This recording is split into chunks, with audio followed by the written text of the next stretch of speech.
अगर आपने 3 सालों का इंजीनियरिंग में डिप्लोमा किया है ना, तो आपका सबसे पहला टारगेट ये होगा कि भाई जूनियर इंजीनियर पदों पर ना सरकारी नौकरी लग जाए, और आप इसके लिए तैयारी भी कर रहे होंगे और बस वैकेंसी का इंतजार कर रहे होंगे।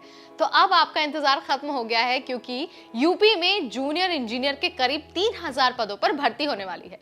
Yes, you heard it right, करीब 3000 पद हैं। और अगर आपने डिप्लोमा किया है तो बस जल्दी जल्दी आपको वेबसाइट पर जाकर अप्लाई कर देना है। तो इसकी डिटेल क्या है, कहां पर आप जाकर अप्लाई कर पाएंगे, योग्यता आपके पास क्या होनी चाहिए, चलिए आपको ना फटाफट सारी चीजें बता देते हैं।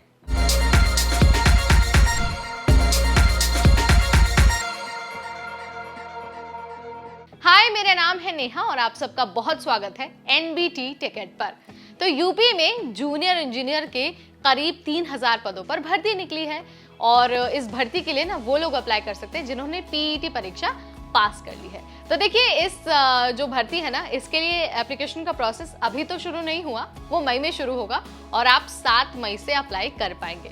लेकिन आप ये मत सोचो कि भाई बहुत लंबा टाइम है, अभी से क्यों बता रहे हो। हम आपको इसलिए अभी से बता रहे हैं ताकि आप अपने सारे डॉक्यूमेंट्स के साथ रेडी हो जाएं, साथ ही जो आपकी तैयारी है ना, आप उसे भी बूस्टअप कर लें।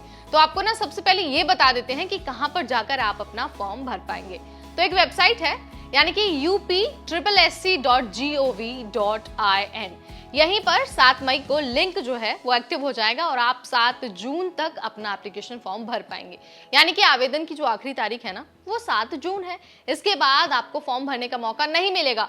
तो सरकारी नौकरी अगर चाहिए, तैयारी अगर करते हैं ना, तो आपको इन तारीखों का ना बहुत अच्छे से ध्यान रखना है। ठीक, अब आप कहेंगे कि भाई आपने तारीखें तो बता दी, लेकिन ये तो बता दो कि कौन अप्लाई कर सकता है। एक तो जिन्होंने पीईटी परीक्षा पास कर ली हो, दूसरा जिन्होंने 3 सालों का सिविल इंजीनियरिंग में डिप्लोमा किया हो। सिविल इंजीनियरिंग इसलिए क्योंकि उसी की भर्ती है, और अगर आपने डिप्लोमा किया है तो आप एलिजिबल है इस भर्ती की, बशर्ते आपकी उम्र 18 साल से 40 साल होनी चाहिए, यानी कि 18 से कम और 40 से ज्यादा नहीं होनी चाहिए। तब भी अगर आपको थोड़ी भी कंफ्यूजन हो रही है या फिर आपको कुछ समझ नहीं आ रहा, तो आप अप्लाई करने से पहले ना एक बार नोटिफिकेशन में डिटेल जरूर चेक कर लीजिए। ये चेक कर लीजिए कि भाई किस पद के लिए कौन सी योग्यता होना जरूरी है। उसके बाद आपके जितने सवाल होंगे ना, वो सब खत्म हो जाएंगे। ठीक, उसके बाद जब आप फॉर्म भरेंगे ना, तो आपको एप्लीकेशन फीस भी देनी होगी।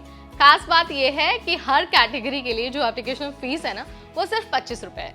25 रुपए है, इसके अलावा आपको कोई फीस नहीं देनी है। बस इसके साथ ही आपका फॉर्म जो है वो कंप्लीट हो जाएगा।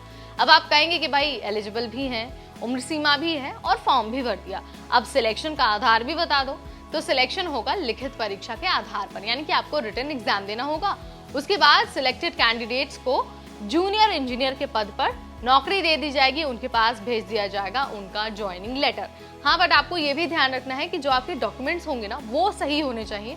कुछ भी आपको फर्जी नहीं लगाना है, कुछ भी गलत डॉक्यूमेंट आपको पेश नहीं करना है। इस बात का आपको बहुत अच्छे से ध्यान रखना है। बहुत कम टाइम के लिए ऐसे मौके आते हैं और बहुत दिनों बाद ऐसे मौके आते हैं, तो आपको ये वाला मौका नहीं खोना है। जाइए वेबसाइट पर, नोटिफिकेशन चेक करिए और जितनी चीजें चाहिए आपको नौकरी के लिए वो सब जुटा लीजिए, यानी कि आपका सर्टिफिकेट वगैरह, और साथ ही जो आपकी तैयारी है आप उसे भी बूस्ट अप कर लीजिए। ठीक, so this is all about UP junior engineer recruitment. Let me know in the comment section if you have any questions, if you have any queries, will try to give you answers as soon as possible.